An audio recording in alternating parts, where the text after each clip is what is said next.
উনি বলছেন উনি ডিসেম্বরে আসবেন।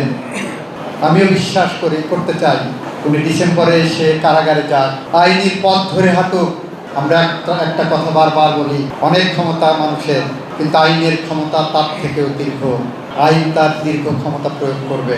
অনেকেই বলবেন দুর্নীতি ছুঁয়ে গেছে, অনেকেই বলবেন টাউন বাটপাড়িতে ছুঁয়ে গেছে, অনেকেই বলবেন স্ট্রাকচার নাই। আর আমার কাছে বিচার বিভাগের সবচেয়ে বড় সংকট হলো মানবিক মূল্যবোধ সম্পন্ন বিচারকের।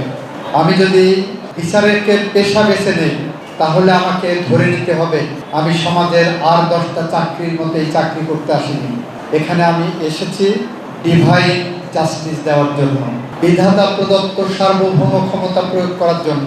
সেই ধারণা নিয়ে যেদিন বিচারকরা ওই চেয়ারে বসবেন, সেই দিন একটি স্বচ্ছ, স্বাধীন, নিরপেক্ষ এবং ন্যায় বিচারপূর্ণ বিচার ব্যবস্থা বাংলাদেশে প্রতিষ্ঠিত হবে বলে আমি বিশ্বাস করি। উনি বলছেন উনি ডিসেম্বরে আসবেন।